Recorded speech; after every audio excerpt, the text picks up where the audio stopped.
Hello, welcome back to Animated Literacy. This is part 10 of the overview and research for the program.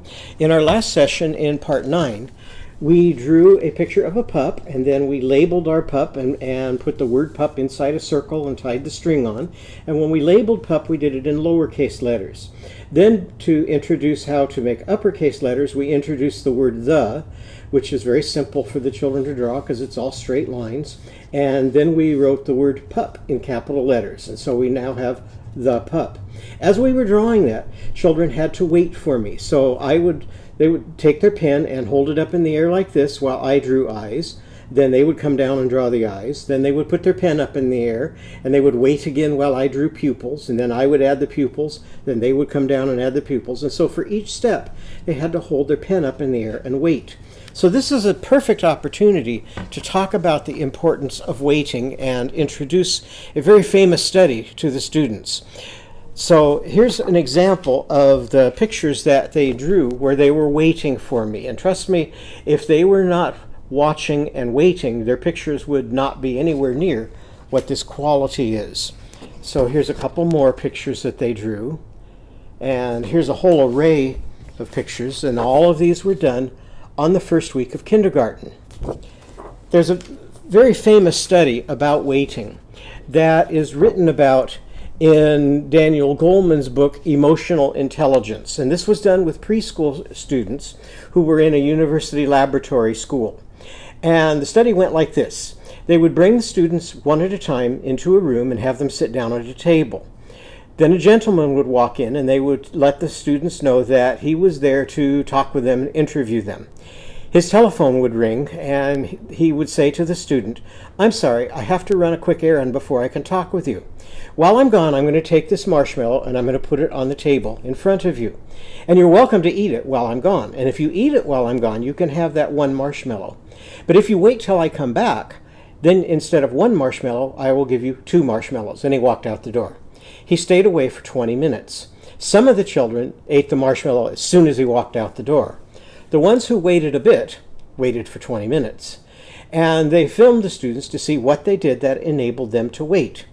They sang songs to themselves. They recited poems and nursery rhymes that they knew, so they used their language to wait. They reminded themselves, "Oh, don't eat that marshmallow. If you eat it, you only get 1. If you wait, you'll get 2 marshmallows." And so when he came back, he gave them the second marshmallow if they didn't eat the first. Then they looked at these students as they were approaching the end of elementary school. And what they found was the students who were impulsive and ate the marshmallow were still impulsive. And they didn't wait, and they didn't have very many friends because sharing requires waiting, and they weren't very good at sharing. They were constantly getting into trouble. Their grades were lower than the students who waited. Then they looked at them upon graduation from high school, and it was a better predictor of SAT scores than IQ tests, just the ability to wait. Then they looked at them as adults, and they found the ones who waited had longer marriages, longer employment, were more successful in life than the ones who did not wait. So it's critical that we teach children about waiting, and I found this to be a really powerful tool to use in my classroom. So now when I have my children put their hand up in the air, I can say to them, "Now remember, don't eat a marshmallow. What does waiting do? Oh, it makes you wiser. So let's get wiser by waiting." When we need to line up and stand in line and wait for something, I say, "Oh, while we're standing in line, this is a chance to become wiser, so nobody eat the marshmallow." So that becomes a metaphor for waiting. And then what I discovered was many of the children who were the most likely to not wait, this really meant something to them because they had been being told to wait for the benefit of the teacher or the adult, where now they're waiting for their own benefit so that they can become wiser, have more friends, and do better in school. So it's a really powerful study. Now, as we were drawing our picture of our pup, we put the word pup inside a circle, and every time we print a noun on our page, we put it inside a circle.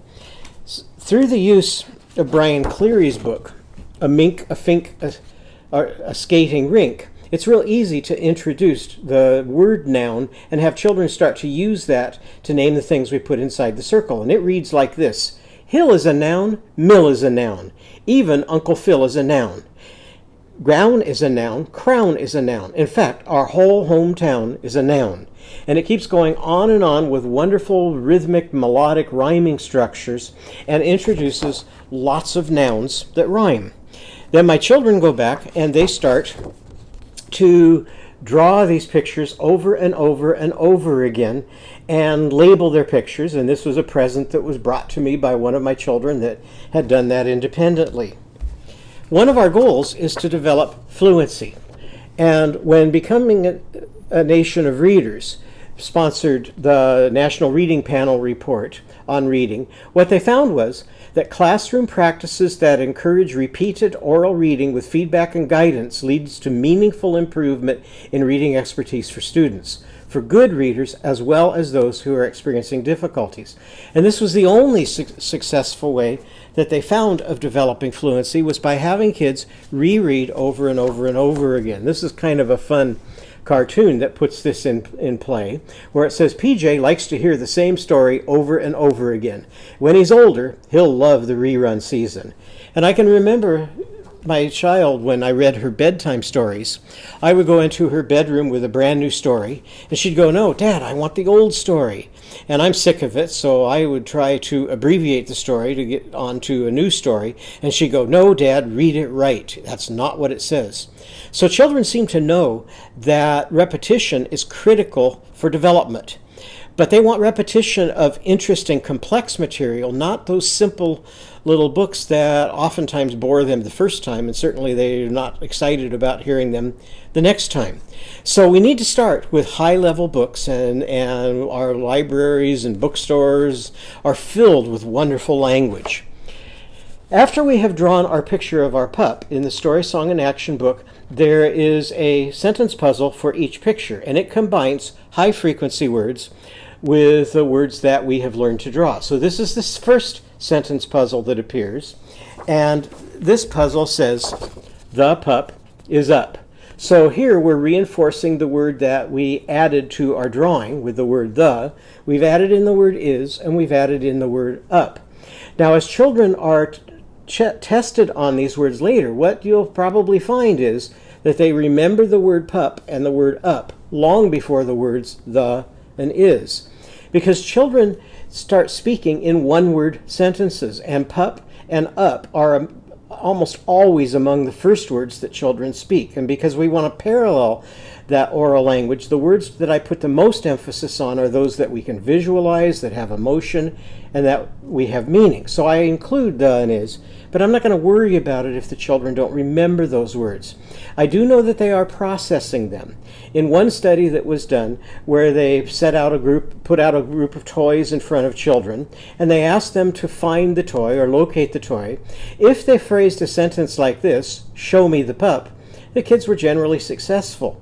But if they had dropped out the word and just said, "Show me pup," the performance level dropped significantly. So that demonstrated that long before children are producing they're recognizing and using it to help them be aware that a noun is coming quickly. Now, when they do their puzzle, you can simplify this activity for children who've never cut before by simply taking a paper cutter and cutting off this bottom portion.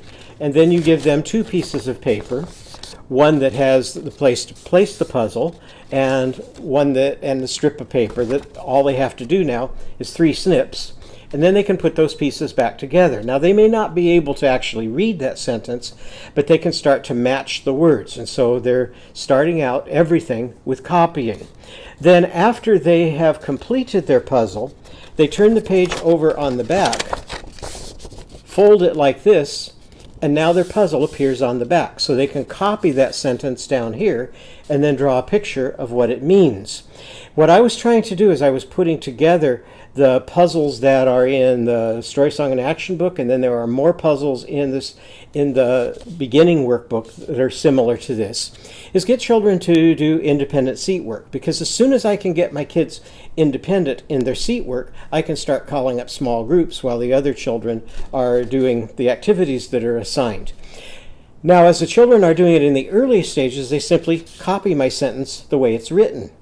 But you can now start to make it more challenging. And as you get deeper into the two workbooks, the beginning workbook and the advanced workbook, I purposely designed those so that as children are moving out of copying, every child's page can be different. So we can start to develop creativity. So you can do that on a simple sentence like this once your kids are ready by simply putting a star next to certain words. So if I put a star next to pup and I put a star next to up, that's telling the children, change those to words you want. So instead of the pup is up, you might have the dog is black, the mom is pretty. And so as we're drawing these various things, they can replace those words and start to be a bit more creative with their sentences. And here's some pictures of students who have been working on this activity. So here the child has, and this is a little more complex one. This is out of the beginning workbook. And so now it's 2 lines. So gradually the puzzles get longer and longer. And this one, there's labeling up at the top of the page, and then she's pasted the words down. Now she's taking and she's pointing to the words and reading it to me. And then in the next one, you see that she has copied that sentence, and now she's drawing a picture of what that sentence means. Now, this child was at the very early stages, so she was still copying, whereas children at a higher stage, I might have put those stars there and they would have changed those words.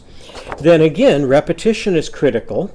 So we have many of those same words and sentences will appear in our 2 printing books. So here the word pup appears, and the children can rainbow write over the dotted letters, and then they can copy it down underneath.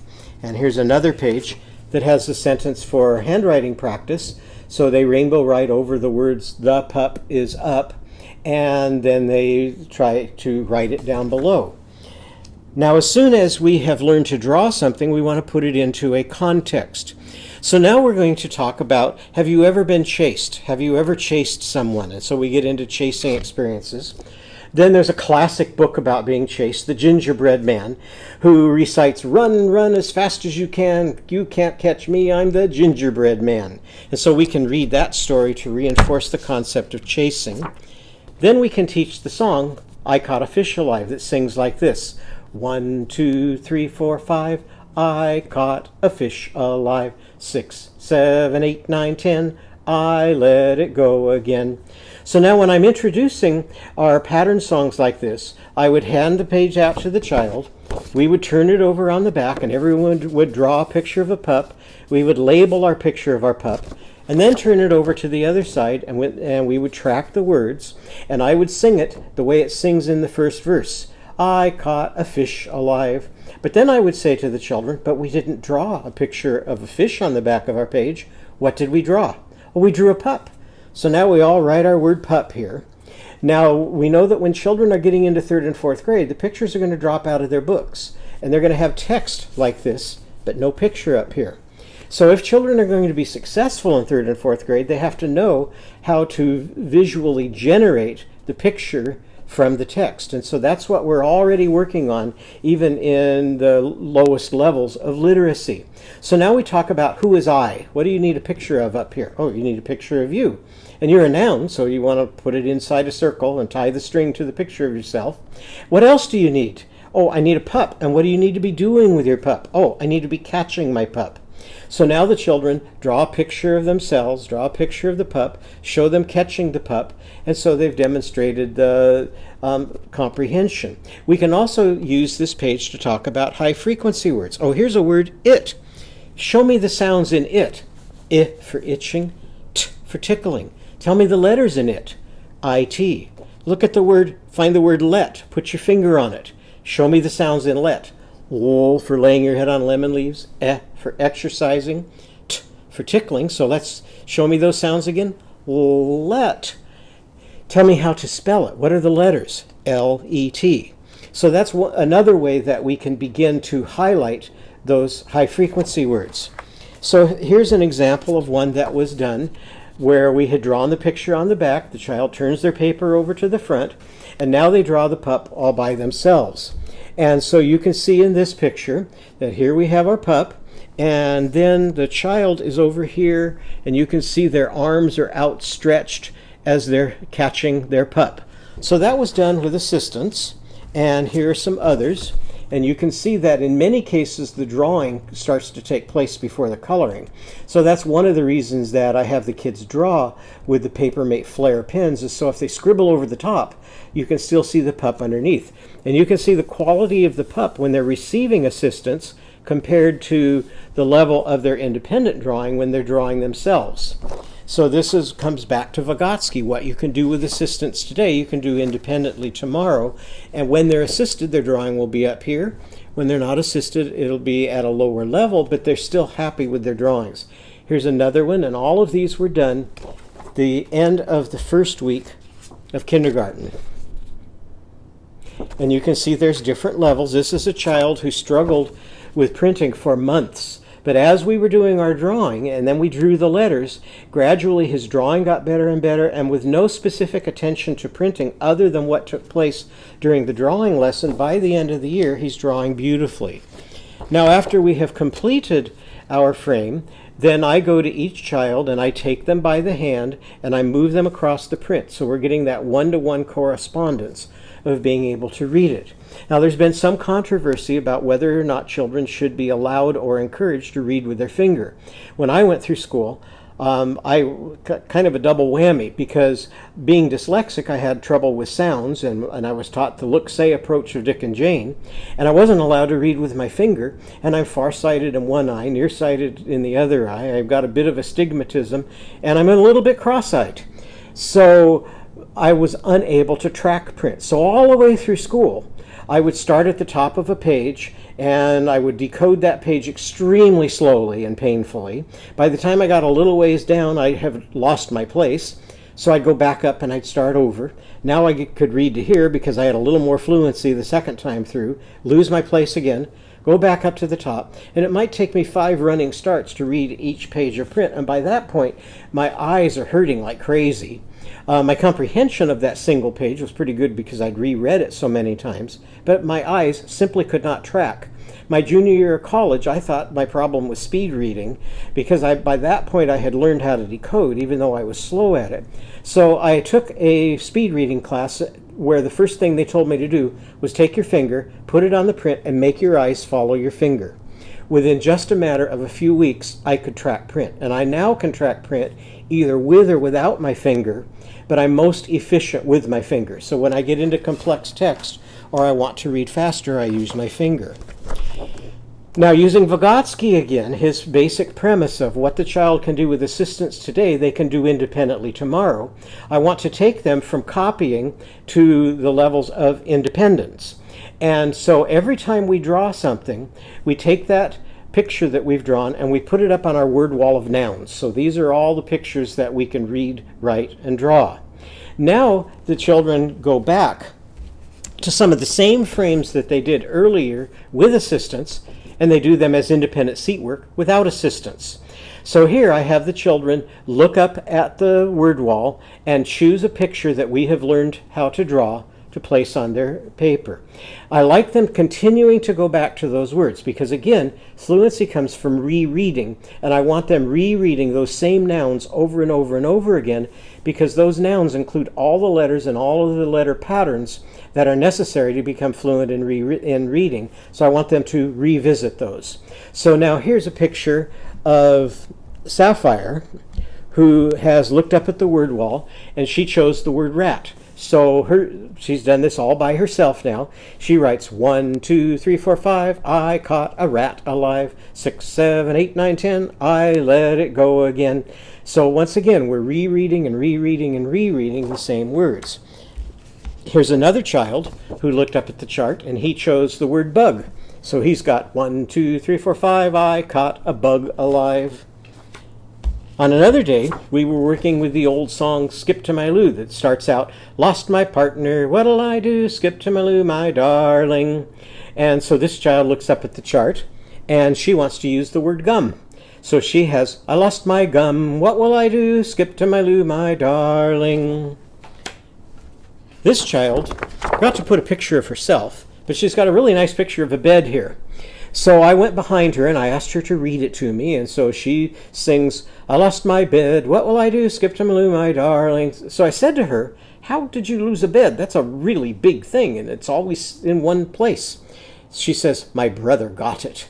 And it was a bunk bed. You taught me how to draw one, so I put another one on top. So there's a lot of creativity here and a lot of connection to prior knowledge that I wouldn't be aware of if I hadn't asked that question.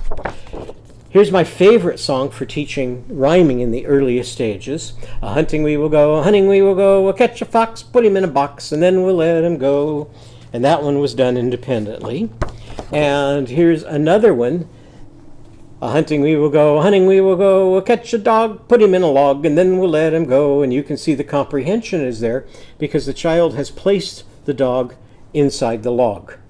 So in our next section, we're going to move to labeling parts of our picture. And as we're labeling our parts, we're going to be honing more and more in on all of those vowel patterns and sounds that good readers are aware of and that poor readers often skip. So thank you again for joining me, and I hope to see you in the next session.